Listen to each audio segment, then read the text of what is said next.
Sustainability is really important to me. And in supply chain, I feel there's a real opportunity to make improvements in that area, and the opportunity for me to improve that, it's a dream career.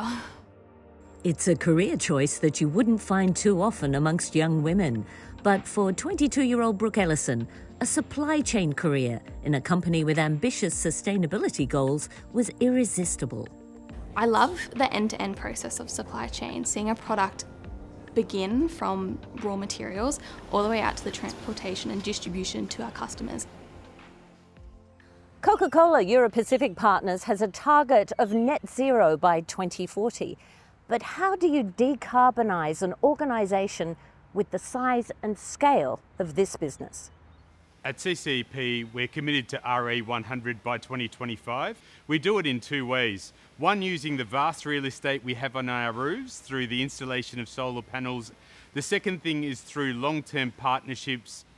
Our partnership with Alinta Energy started on January 1st this year, and it's with a wind farm out in Western Australia called Yandin. And with that, we are directly procuring 13,000 megawatt hours per annum of renewable electricity, which effectively powers our entire Western Australian operations. We have another couple of programs coming online this year, which will boost us up towards 50% by the end of the year.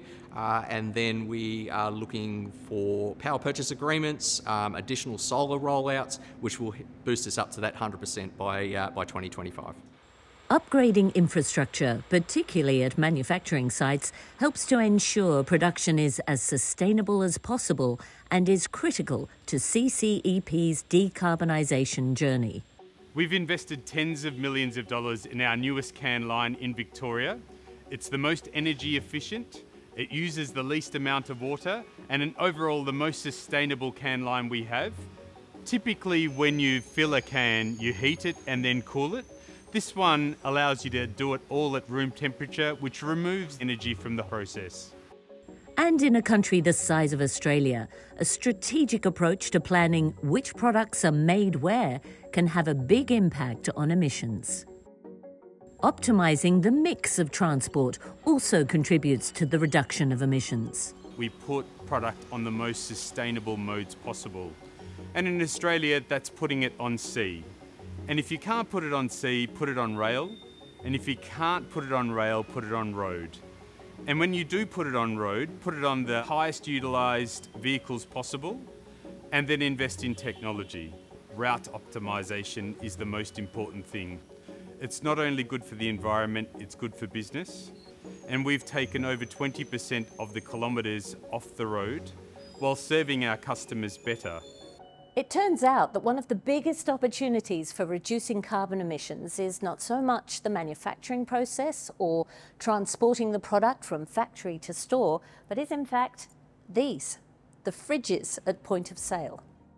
The fridges that are behind me are around about 80% more efficient than what they were about 10 years ago. And that's been a combination of systems like lighting, like refrigerants, like insulation, and a new program around a connectivity that allows our systems to view what the cooler is actually doing in market and be able to organise maintenance and so forth around that. And when it comes to packaging, CCEP is lightweighting wherever it can. That is, reducing the resources needed to make its bottles and cans. 10 years of lightweighting PET bottles has resulted in the saving of many tens of thousands of tonnes of CO2 and of resin. And there are current efforts to lightweight aluminium cans. Once we've established that, we'll save around about 600 tonnes of aluminium per annum from our cans overall. The company is also determined to reduce its carbon footprint by using no new plastic in its bottles by 2030. Access to locally produced recycled plastic resin is critical to this and is being made available through CCEP's investment in PET recycling plants in New South Wales and Victoria as part of a joint venture with Pact Group, Cleanaway Waste Management and competitor Asahi Beverages. We might compete on the shelf, but we shouldn't compete on the environment. We all have a part to play, whether it's in reusing materials, participating in collections, or working together to solve problems that none of us can do on our own. It's really important for companies in the food and grocery industry like CCEP to invest in sustainability initiatives because it does help them to attract the best and brightest young talent for the future.